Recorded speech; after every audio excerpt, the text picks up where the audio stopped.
예, 잘 오셨습니다. 오늘은 2024년 2월 실상회 토요 강화일입니다. 오늘은 예고해드린 대로 2월에 그 한국교무사 찾아가는 출판사에서 공부했던 내용인 현실의 악은 어떻게 개선할 것인가 하는 주제를 가지고 같이 공부를 해보겠습니다. 오늘 주로 사용될 교재는 생민실상 14권, 윤리편, 하편이고 또 교육편 이렇게 두 편이 실린 교재입니다. 예고문에도 안내를 드렸는데 우리는 이제 이런 광명사상이라고 할까요? 생명실상 철학을 통해서 인간은 모두가 그 훌륭한 존재이고 또 안에 놀라운 잠재력을 가진 영적인 존재이다라고 배우고 있지만은 사실은 나날이 생활이잖아요. 우리는 매일같이 또 매일 새로운 경험을 하고 있지 않습니까? 근데 그 주위를 보면은 도저히 훌륭하다라고 보기에는 받아들이기 힘든 분들이나 또 그런 상황들이 하루가 멀다 하고 일어나옵니다. 그럴 때 이제 우리가 어떻게 대처하느냐 하는 게 굉장히 중요한 문제라고 생각을 해서 오늘 이렇게 주제를 정해봤습니다. 얼마 전에 설 명절이었는데 명절 때 보면은 왜 좀 얌체짓을 하는 가족들들 있지 않습니까? 또 대부분 여기 그 여성분들이 많이 계시지만은 기혼자분들의 경우는 뭐 동서지간이라고 하나요? 예. 좀 자기 기준으로만 이렇게 좀 편하게 하려고 뭔가 같이 좀 모여서 준비를 해주고 그러면 좋을 텐데 좀 얌체 같은 모습을 보일 때가 있죠. 그럴 때 속이 상하다고 하는 분들도 계십니다. 또 뭐 매일같이 그 뉴스를 접하고 있지만은 흉악범이라든지 또는 어떤 사기꾼이라든지 이런 보도를 보면은 마음이 어두워지죠. 그죠? 예. 그럴 때 여러분은 어떻게 대처하십니까? 그런 일들을 접할 때 한번 스스로 나는 어떻게 하고 있는가 생각해 보시면은 좀 참고가 더 되지 않겠나 생각이 되는데 일반적으로는 이런 뭐 진리의 생활이랄까? 이런 특별한 신앙생활이랄까? 이런 게 없이 그냥 자기 믿음을 가지고 살아가시는 분들의 경우는 대체로는 좋지 못한 모습이나 마음에 들지 않는 모습이 보이면은 거기에 대해서 신랄하게 비판을 하거나 저런 세상에 나쁜 사람이 있는가 하고 생각하기가 쉽습니다. 저희들도 이런 진리를 모를 때는 또 그렇게 살아왔고요. 그리고 이제 조금 지혜로운 분들은 어차피 내가 그렇게 한다고 해도 바뀔 사람이 아니다 하고 무시를 한다든지 또 화를 내봤자 내 마음만 상처를 받으니까 하고 이렇게 뭐가 무서워서 피하는가 하고 이렇게 마음에서 접어버리는 경우들도 또 있습니다. 하지만 그 두 번째 경우도 결국은 마음 깊은 곳에 들어가 보면은 역시 마음속에서는 다투고 있는 거예요. 왜냐하면은 잠시 피할 뿐이지 길을 지나가다가 옛날에 나한테 엄청나게 돈을 떼먹고 도망간 사람이 있었는데 비슷하게 생긴 사람을 만난 거예요. 그럼 얼굴을 보는 것만으로도 가슴이 요동치기도 합니다. 그 얘기는 그 사람에 대한 울분이 사실은 마음속 깊은 곳에 계속 자리 잡고 있었다는 것을 알 수가 있겠죠. 보통 이런 첫 번째 경우나 두 번째 경우에 대처를 하시는 경우가 일반적입니다. 그리고 이제 여러분들처럼 이런 마음 공부를 하시는 분들은 저런 나쁜 모습을 아직도 내가 마음으로 보고 있구나 하고 내 모습이다라고 생각을 한다든지 해서 자기를 자책을 하는 경우도 있고요. 그럴 경우에 이제 잘 생각을 해보면은 아직도 내가 저런 모습을 보고 있는가 하고 이렇게 자책을 할 때 그때도 잘 들여다보면 사실은 그런 좋지 못한 모습이 거기에 여전히 있다고 하는 게 전제가 돼 있고 또 거기에 걸리는 내 마음도 또 있다라고 보는 게 전제가 돼 있습니다. 그렇지 않습니까? 이런 것들이 쉽지 않습니다. 왜? 우리는 이 세계는 위대한 그런 신불의 화연이라고도 배우고 있고 신의 세계나 부처의 세계 또는 뭐 영적 대생명이라고 해도 좋겠고 그런 세계는 이미 완전한 세계라고 배우고 있는데 분명히 불완전한 모습이 거기에 나타나 보이거든요. 그럴 때 어떻게 대처하느냐 하는 건 굉장히 중요한 문제라고 생각이 돼요. 그래서 오늘은 이런 부분들을 좀 심층적으로 좀 14권을 중심으로 살펴볼까 생각을 합니다.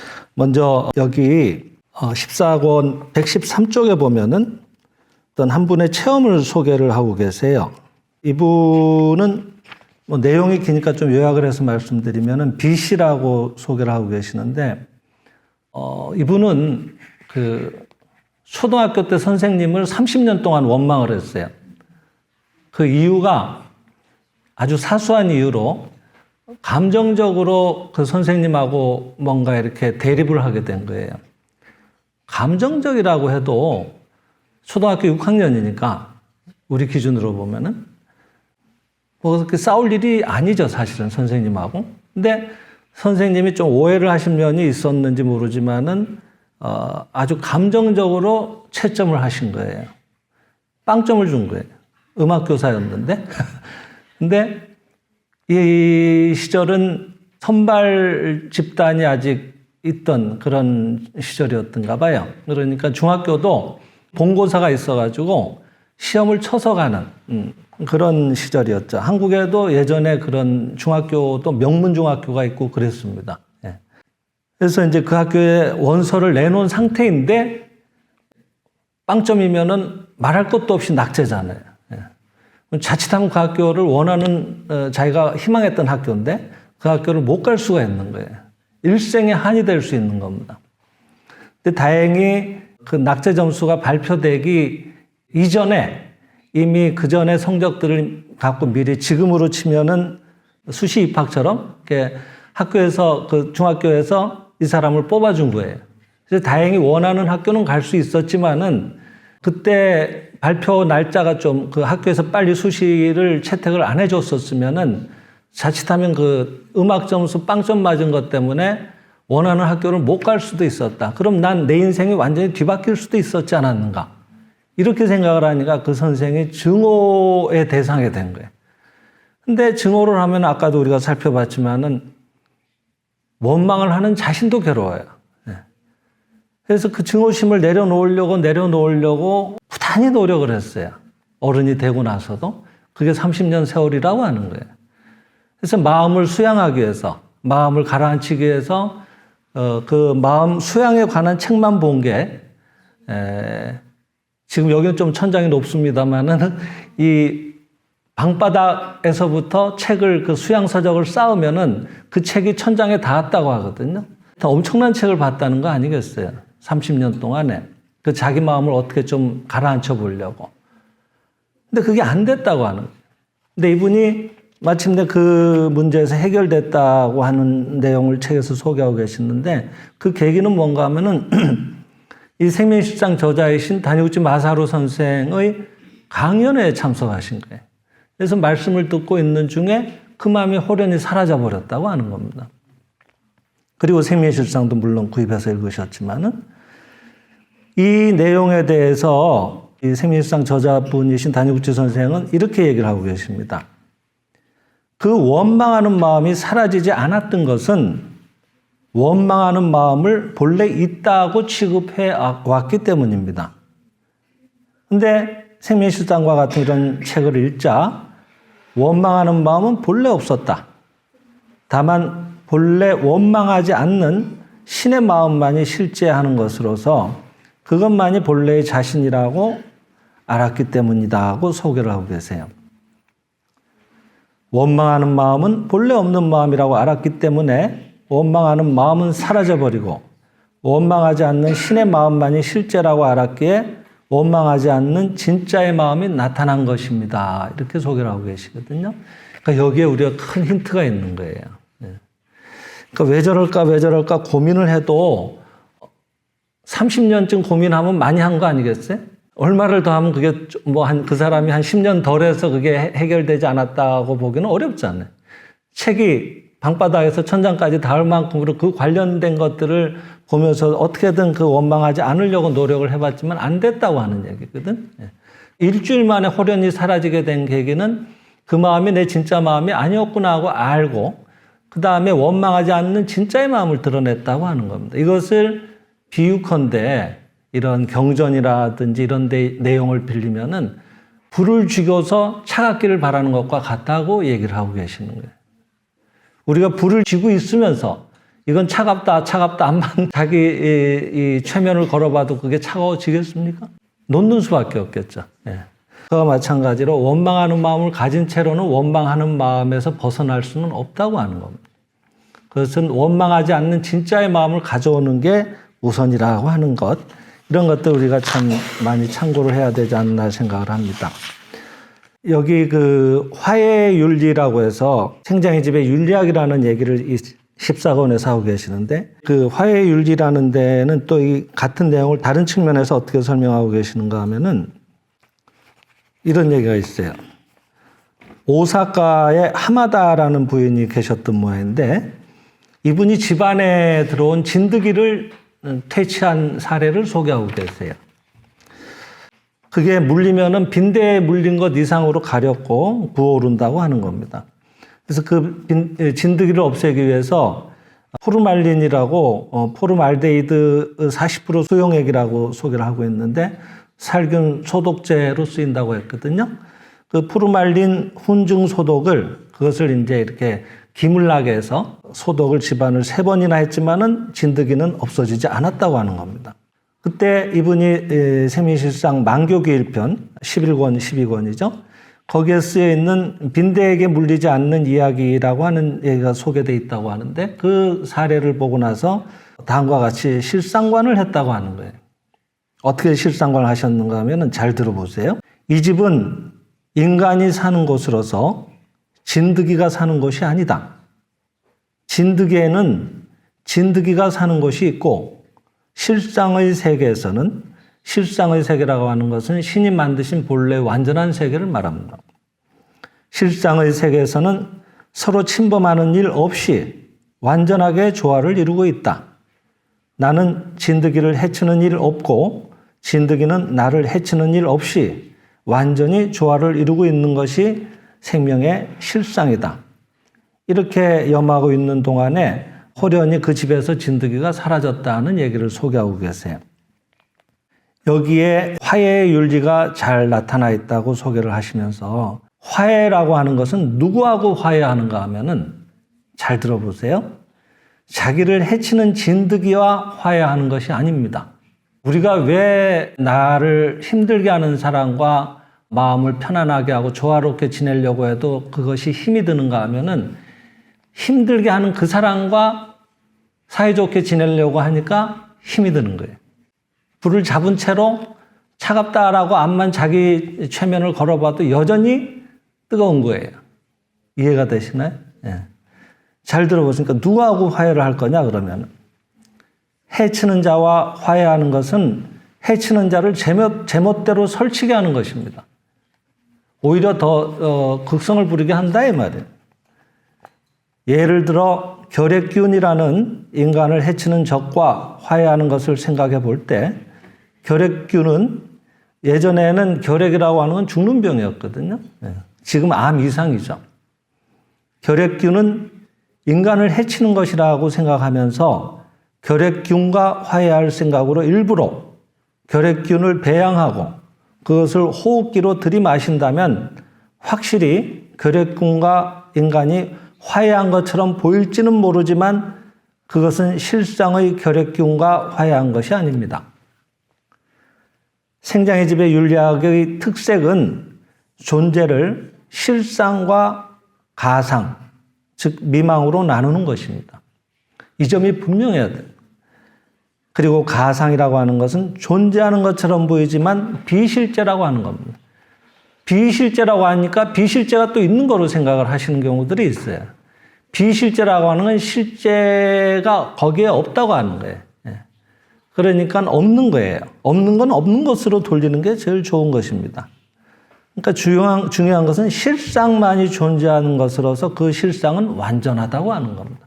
그 완전한 실상을 우리가 마음으로 예배하고 그것을 이렇게 존중하고 그것만을 찬탄하고 할 때 그것이 온전한 화해가 되는 것이고, 그때 비로소 완전한 모습이 드러나온다고 하는 거죠. 그러니까 인간에게 결핵을 일으키는 결핵균이라고 하는 것은 가상, 가짜의 모습으로서 실상이 아닙니다. 이때 우리가 이 가짜의 결핵균을 인정하고 그것을 배양하면은 우리 인류는 멸망해 버릴 것입니다. 그랬어요. 미망을, 가상을, 가짜의 모습을 제멋대로 설치게 하면 실상은 숨어버릴 수밖에 없습니다.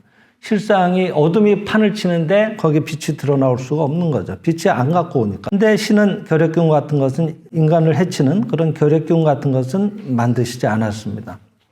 결핵균은 인간에 대해서 무해한 상태로 해를 주지 않는 상태로 원래 만들어져 있고 실제 세계에 있어서는 인간과 결핵균은 조화를 이루고 서로 살리고 있습니다. 조화가 실상으로서 실제하는 결핵균의 진짜 모습인 것입니다.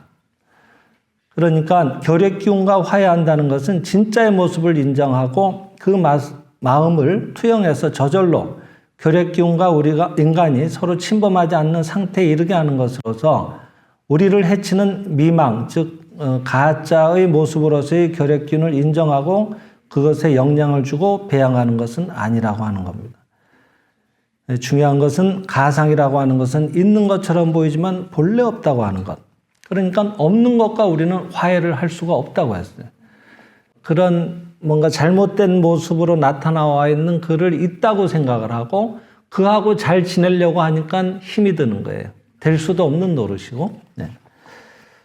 그래서 없는 것은 없는 것으로 돌리고 그 안에 있는 아직은 드러나오지 않은 진짜의 그를 예배하는 것이 진짜의 화해고 그럴 때 온전히 좋아진다고 하는 겁니다. 그러면서 이제 이 119쪽에서 어떻게 얘기를 하시는가 하면 그럼에도 불구하고 현실적으로 여기 지금 악이 드러나와 있는데 그럼 그것을 어떻게 개선할 것이냐 하는 것을 구체적으로 얘기하고 계세요. 현실의 악을 보지 않아도 되는 것이냐? 그럼 방치를 하라는 것이냐? 그게 아니라고 했습니다. 여기에 우리가 악에 집착하지 않아도 악을 고칠 수 있는 길이 있다고 그랬어요. 어떻게 악을 고칠 수 있는가? 그것은 악이라고 우리가 아는 것은 거기에 선이 없다고 하는 것이다. 어둠이 거기 있다고 하는 것은 어둠이 거기 있는 것이 아니라 아직 거기 빛이 드러나오지 않은 것이다. 이렇게 보는 겁니다. 악이라고 하는 것은 적극적으로 있는 것이 아니기 때문에 그렇습니다. 그러니까 악은 본래 없는 것이니까 굳이 우리가 제거하지 않더라도 선을 덧붙이기만 하면은 악은 스스로 소멸한다 그랬어요. 그러니까 자꾸 지적을 해서 악을 고치려고 하면 내가 붙드는 꼴이 돼서 악은 언제까지는 활개치는 거예요. 대표적인 게 부부 생활을 보면 잘 알 수가 있습니다. 남편의 아니면 아내의 단점을 고치려고 당신이 이렇게 하면 안 되지 않는가 하고 자꾸 얘기를 해요. 잔소리를 해요. 그러면 잘못됐습니다. 미안합니다 하고 그 버릇이 고쳐지는가 하면은 더 오래 가고 더 나빠지는 가능성이 훨씬 많습니다. 그런 것이 아니라 거기에 아직은 남편의 또는 자녀의 또는 아내의 진짜 훌륭한 면이 아직 드러나오지 못한 거예요. 온전히 드러나오지 않은 거예요. 그 얘기를 여기에서는 선을 덧붙이라 그랬어요. 선을 덧붙인다는 것은 우리 진리식으로 얘기한다면은 빛을 가져오라는 얘기죠. 빛 앞에 어둠은 공존할 수가 없습니다. 우리는 항상 어둠이 있다고 생각해 왔지만은 어둠은 있는 것이 아니라 빛이 없는 상태를 어둠이라고 하는 거예요. 가짜의 임시적인 상태를 말하는 겁니다. 없는 겁니다. 근데 그 없는 거를 없애려고 노력을 여태까지 많이 해왔기 때문에 헛수고를 했던 거예요. 그리고 세상이 좋아지는가 하면 점점 더 나빠졌던 겁니다. 왜? 이 세계에는 붙드는 것은 뭐든지 존재로 더 이렇게 드러나오는 원리가 작동되고 있거든요. 마음으로 붙드는 것은 반드시 거기에 드러나오게 돼 있거든요. 어둠을 없애는 것이 아니라 여기에 지금 빛이 없구나 하고 알아차리는 거예요. 그리고 빨리 빛을 불러오는 거예요. 그것이 무엇이냐면 찬탄이고 칭찬이고 예배하는 것입니다. 선을 덧붙이기만 하면 된다 그랬는데 그 다음에 이제 그러면은 선을 어떻게 덧붙일 거냐 하는 건데 선을 덧붙인다는 것은 첫 번째 선을 덧붙이기 위해서는 어떻게 해야 하는가 하면은 상대방을 이상화하고 더 이상화해서 우리가 이상적이다 그러잖아요. 아주 최상의 모습을 말하는 거 아니겠어요? 그것을 이상화하고 더 이상화해서 어디까지든 무한히 상대방을 높여가면 된다 그랬어요. 아직은 덜 드러나온 것이니까 점점 더 좋아진다. 우리는 늘 진리의 음창이라고 해서 밝은 진리의 말씀들을 연습하고 있지 않습니까? 나는 지금부터 매일 모든 점에서 점점 좋아진다. 자꾸 좋아진다. 반드시 좋아진다. 좋아질 수밖에 없다. 거듭 반복을 하고 있지 않습니까? 그것이 여기에 해당된다고 생각이 됩니다. 선을 덧붙이는 거예요. 계속 덧붙이는 거예요. 아무리 인간을 이상화해서 바라보더라도 지나치게 이상화했다고 하는 일은 없습니다라고 단정을 하고 계세요. 왜? 인간은 모두가 위대한 존재니까, 신의 자식이니까, 신의 무한한 것을 이미 이어받고 있는 계승자니까, 신은 완전한 존재이고 무한한 존재니까 그것을 드러내도 끝없이 더 드러나오는 거예요. 지금도 우주는 무한히 팽창하고 있다고 하지 않습니까? 신의 모습이 거기에 표현되고 있는 거죠. 무한히 발전하고 있는 거예요. 인간도 그 신의 완전한 최상의 표현된 존재라고 하니까 그 모습이 드러나와도 이제 됐다고 하는 모습은 없다고 하는 거예요. 무한히 점점 더 좋아지는 겁니다. 그래서 어디까지나 더 무한히 이상화시켜 나가라고 얘기를 하고 계십니다. 그래서 상대방을 이상화하고 좋게 하기 위해서는 두 번째로 해야 될 일이 자기 자신을 좋게 하는 것이 제일 좋은 일이다 그랬어요. 자기 자신을 좋게 하는 거예요. 자기를 먼저 이상화하는 거예요. 그래야 상대를 이상화할 수가 있습니다. 자신이 좋아지지 않는데 상대를 좋게 하려는 것은 곤란합니다. 그리고 자기 자신을 좋게 하기 위한 방법은 자신의 마음속에 광명의 정신 파동을 빛나게 하는 것입니다. 그랬어요. 내 안에 빛나는 이 마음의 그 파동이 울려 퍼지게끔 늘 그렇게 진리에 깊이 젖어서 밝은 면만을 보고 나 자신을 찬탄하고 나의 훌륭한 점들을 찾고 스스로 인정하고 그런 마음의 파동이 늘 울려 퍼지게 하라고 하는 것입니다. 그것이 상대를 이상화하는데 먼저 해야 될 일이라고 하는 거예요. 자신의 마음속에 광명의 정신 파동이 빛나고 있을 때 그 사람은 좋은 사람이며 자신의 마음속에 광명의 정신 파동이 빛나고 있지 않을 때 암흑의 사념으로 뒤덮여 있을 때 그 사람은 나쁜 사람인 것입니다. 남의 결점을 보며 그 결점에 내 마음이 사로잡혀서 이것저것 들추어가며 말할 때 결국은 그 순간에 그 사람 마음속에는 상대방의 나쁜 모습이 내 마음속으로 들어와서 암흑의 사념이 물결치지 않을 수 없다 그랬는 거예요. 상대가 나쁜데 먼저 내 마음속에 어둠이 물결치고 있는 거예요. 암흑의 사념을 가지고 저렇게 고약할 수가 있는가? 내가 이렇게 부탁을 하는데도 끝끝내 안 들어주고 자기 고집대로 하네 하고 내 마음에 그런 고약한 모습을 붙들고 상대에 대해서 내가 정말 이 말은 안 하려고 했는데 도저히 안 되겠다 그러면서 얘기를 끊었는데 벌써 그것이 자기 마음에 거친 파동이 일고 있거든요. 공격적인 거예요. 그리고 상대에 대한 그런 어두운 걸 내가 붙들고 있으면서 당신이 이렇다라고 보고 있는 그 마음을 상대를 내가 붙들고 있기 때문에 결코 그 자기가 하는 그 말이 상대에게 어떠한 감흥이나 변화를 가져오기는 어렵다고 봐야 됩니다. 그래서 대표적인 게 여기도 얘기하시지만 남편을 좋게 할 생각으로 잔소리를 늘어놓는 아내가 남편을 점점 나쁘게 만드는 것은 아내 마음속에 암흑의 사념이 물결치고 있기 때문입니다. 그래서 먼저 자기의 마음속에 훌륭한 남편이라고 하는 또는 훌륭한 자녀라고 하는 그런 광명의 사념이 물결치게 해야 돼요. 그것을 상상을 하든 책을 보고 조금이라도 또 마음을 가라앉혀서 맞아 하고 그 시간만큼은 내 마음속에 훌륭한 남편으로 훌륭한 상대방으로 깊이 인식을 하면서 기뻐하는 그런 이렇게 즐거운 그런 시간을 먼저 갖는 게 우선이라고 하는 겁니다. 또 다른 각도에서 얘기를 드리면은 늘 바깥에 여성분을 만나고 외박을 하고 술을 먹고 가끔 집에 돌아오는 그런 남편에 대해서 상담을 했던 그 당시에 이 책에 소개될 때 30살쯤 되어 보이는 어떤 부인의 얘기를 소개하고 계세요. 지금은 뭐 다 결혼이 늦습니다만은 그래도 그 당시라고 해도 30살이면 아직은 한참 젊은 나이신데 이 남편을 어떻게 하면은 외박도 안 하고 그런 훌륭한 남편이 되게 할 방법이 없냐고 선생한테 질문을 하신 거예요. 상담을 오셨습니다. 그래서 이 선생이 그 부인한테 묻습니다. 당신은 그런 남편이 이따금 집에 돌아오면은 기쁘게 생각이 되십니까? 하고 물었습니다. 부인 얘기는 남편 얼굴을 보는 것만으로도 기분이 나빠집니다. 라고 대답을 하시네요. 매일 밤 술을 먹고 외박하는 그 남편이 진짜의 남편이라고 생각하면은 얼굴을 보는 것만으로도 기분이 나빠진다고 하는 부인의 말은 옳다고 하지 않을 수 없다고 선생도 인정을 하십니다. 그런 남편은 존경할 가치도 없고 존경하지 않는 것이 당연합니다. 그러나 그와 같은 남편의 모습은 진짜의 그 남편의 모습이 아니라 단지 그 아내의 모습, 마음이 반영되어서 마치 저녁 노을이 순백에 아주 하얀 그런 쌓인 눈을 자색으로 이렇게 물들게 해서 보이게 하는 것과 같다고 하는 겁니다.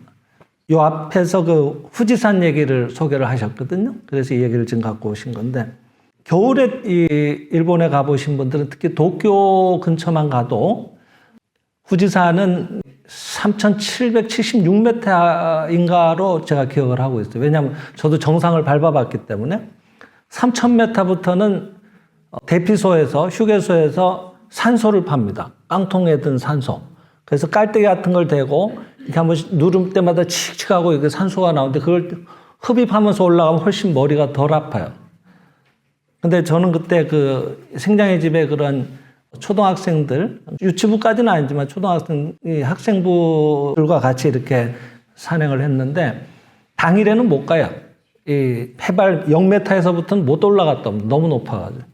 3,000m인가 3,000 몇백 m부터 하여튼 그 버스가 다 올라가고 길이 있으니까 거기서부터 올라갈 수 있는 데가 있어요. 한 3,000m부터 이렇게 올라가기 시작했던 것 같은데 벌써 3,000m쯤 되면은 운해라고 해서 구름바다예요. 지상이 안 보입니다.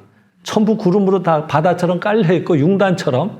그리고 그 위로 올라가는데 머리가 깨질 듯이 아파요. 그래서 그 학생들한테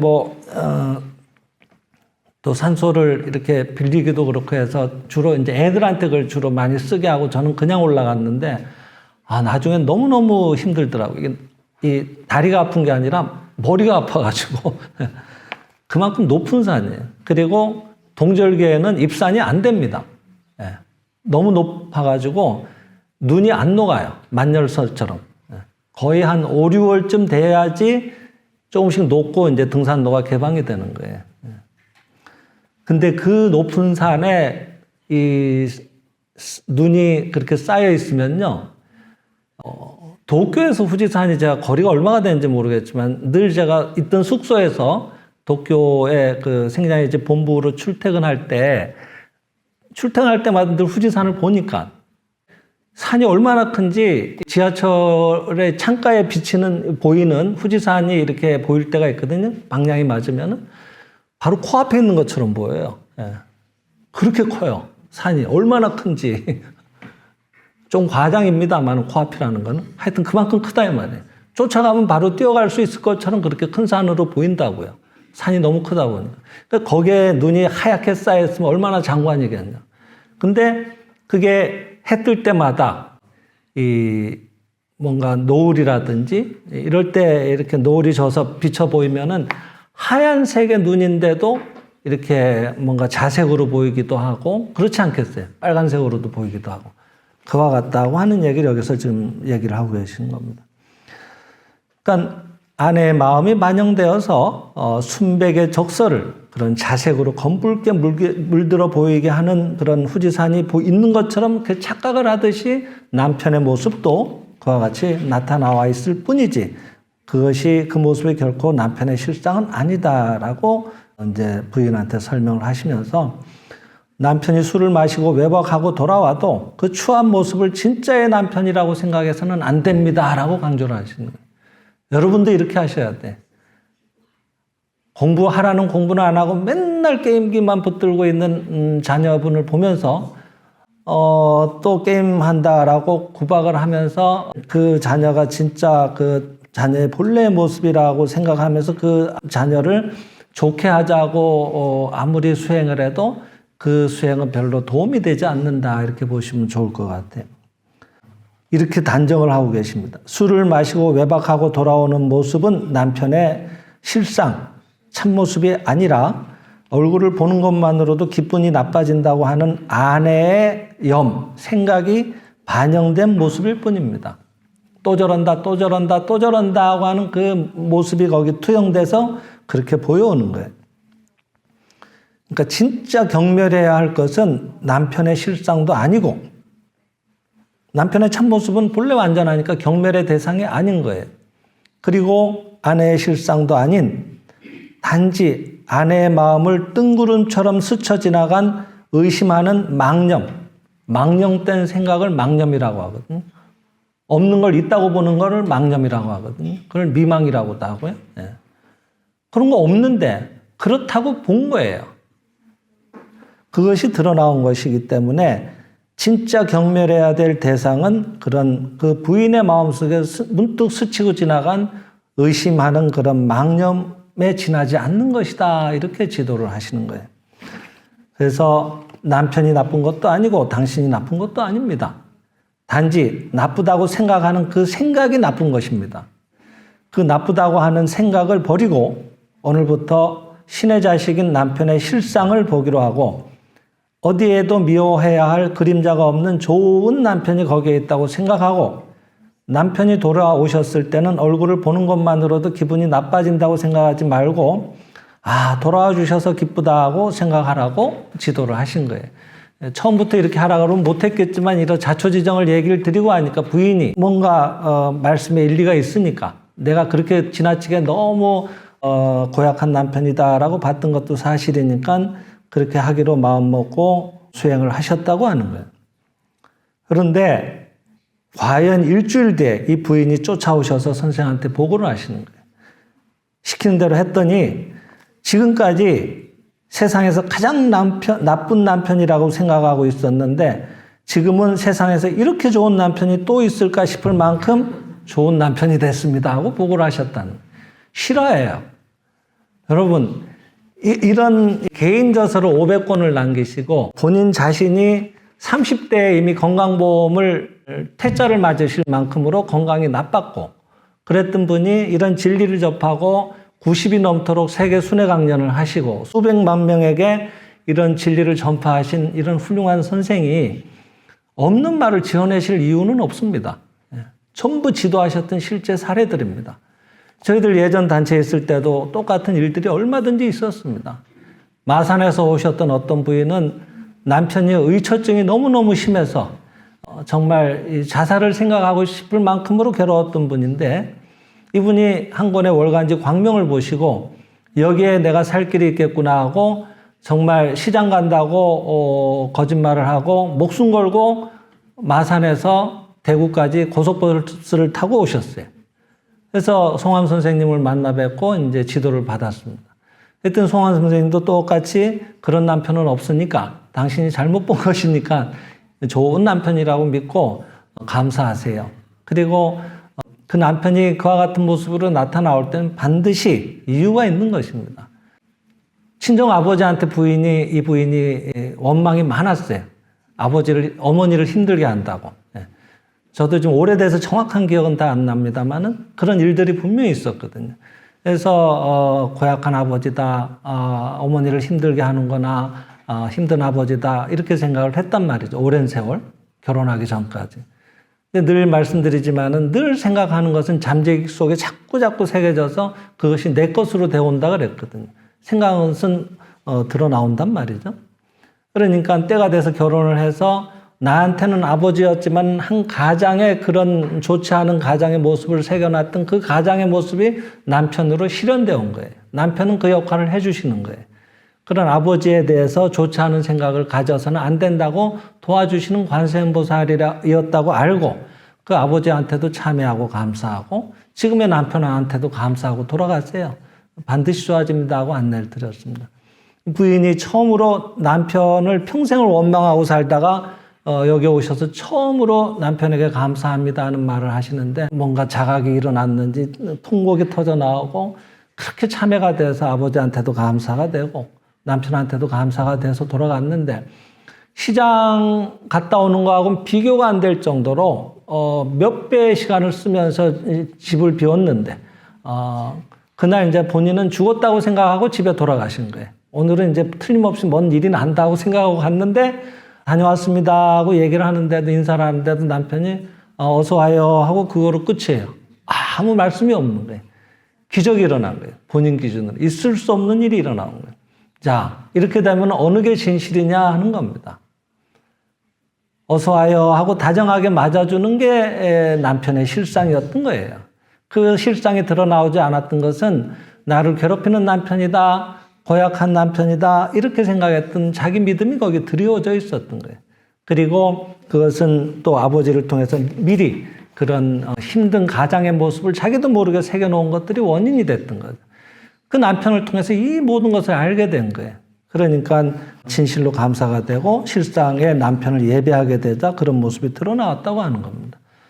그러니까 여러분 아까 말씀드렸죠. 한탄해야 될 것은 그런 상대도 아니고 그렇게 보고 있는 자기도 아니다라고 하는 거예요. 자기 마음에 떠올라온 그런 가짜의 생각에 대해서 한탄을 하라고 하는 겁니다. 우리는 그 가짜의 생각에 늘 휘둘리는 거예요. 너무 오랜 세월 그런 쪽에 익숙하게 살아오다 보니까 우리는 이번 생만이 생이라고 생각하지만 그렇지 않거든요. 어떤 심령학자들은 지상의 수업을 3,500년이니 이런 얘기도 하셨던 기억이 나거든요.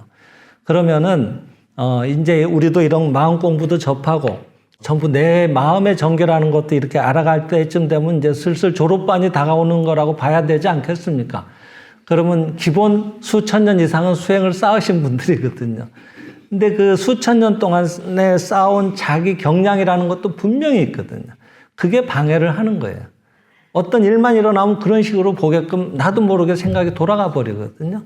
그것을 한탄하라고 하는 거예요. 그러니까 늘 깨어있으라는 얘기가 그겁니다. 자칫 한순간 놓치는 순간에 또 옛날 습관으로 되돌아가 있는 거예요. 늘 사서 밝은 데를 보고 찬탄하고 내 안에 광명의 정신파동이 울려 퍼져 나오도록 마음 쓰지 않으면은 인생에는 수레에 어떤 분은 비유를 하셨는데 브레이크가 없는 수레라고 하셨거든요. 전진 아니면 후진밖에 없다고 하는 거예요. 멈춰 있을 수가 없는 거예요. 감사를 통해서 계속 이렇게 전진해 나아가느냐 아니면은 그냥 안이하게 가만히 있으면 거기 머물러 있는 것이 아니라 금세 불평불만이라는 후진을 통해서 주저앉게 된다고 하는 거예요. 그러니까 자면서도 감사가 될 수 있을 때까지 그냥 넘어지면서도 감사합니다가 나와야 돼. 그러면 다치지도 않아요. 예전에 9박 10일 동안 생장의 집에 그 동경 본부 연성도장에서 연성을 받고 돌아가시던 어떤 한 노인이 자전거를 타고 가시는데 옆에서는 차를 못 보신 거예요. 부딪혀서 날아갔어요. 근데 날아가면서 이분이 감사합니다 하고 날아간 거예요. 그래가지고 한 바퀴 돌아가지고 털썩하고 그 길 옆에 그 풀에 앉으셨는데 보통은 뭐가 부러지고 이래야 되는데 양반다리를 하고 떡 하고 앉아 계신 거예요. 하나도 안 다친 거예요.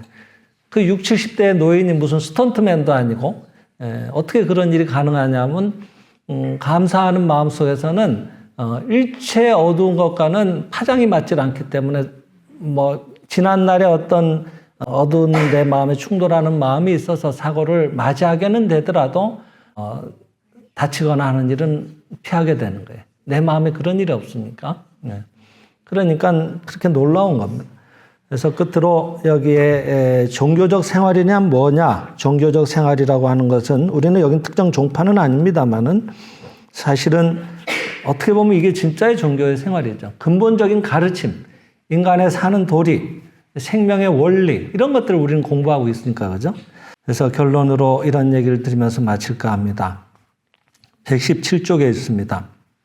종교적 생활이란 서로의 외면의 겉으로 드러난 모습의 그런 가상 속에 가짜의 모습 속에 완전 원만한 실상이 있음을 직관적으로 투견하고 직관적이라고 하는 것은 뭔가 우리가 논리적으로 이렇게 더듬어서 아는 게 아니라 그냥 확 아는 걸 말하는 거예요. 그리고 투견한다고 하는 것은 꿰뚫어 보는 거라 그랬거든요. 그래서 종교적 생활이란 서로의 외면의 가상 속에 완전 원만한 실상이 있음을 직관적으로 투견하고 그 완전 원만한 실상을 믿고 예배하고 존경하고 찬탄하고 그것을 여실히 말씀으로 나타내고 여기 중요한 거예요. 여실하게 말씀으로 나타내야 돼요. 우리는 그런 일을 안 하고 있어요. 그냥 계속 그렇게 해야지 생각만 하지 생활로 살리지를 않고 있다고 하는 걸 좀 살펴볼 필요가 있어요. 실제로 그 실상을 예배하고 믿고 존경하고 찬탄하고 그것을 말씀으로 나타내고 또 태도로 표현하면서 생활하는 것이야말로 종교적인 생활이라고 하는 거예요. 모쪼록 돌아가셔서 오늘 또 이런 말씀을 깊이 새겨보시면서 그 안에 있는 완전한 모습을 내가 얼마만큼 말씀으로 표현하고 있는가, 또 태도로 그것을 표현하고 있는가, 이런 것들을 돌이켜보시면서 순진하게 생활로 옮겨보시면은 또 여러분들의 하루하루가 또 다르게 발전하는 것들을 실감하실 수 있으리라 생각을 합니다. 오늘은 여기까지 말씀드립니다. 감사합니다. 감사합니다.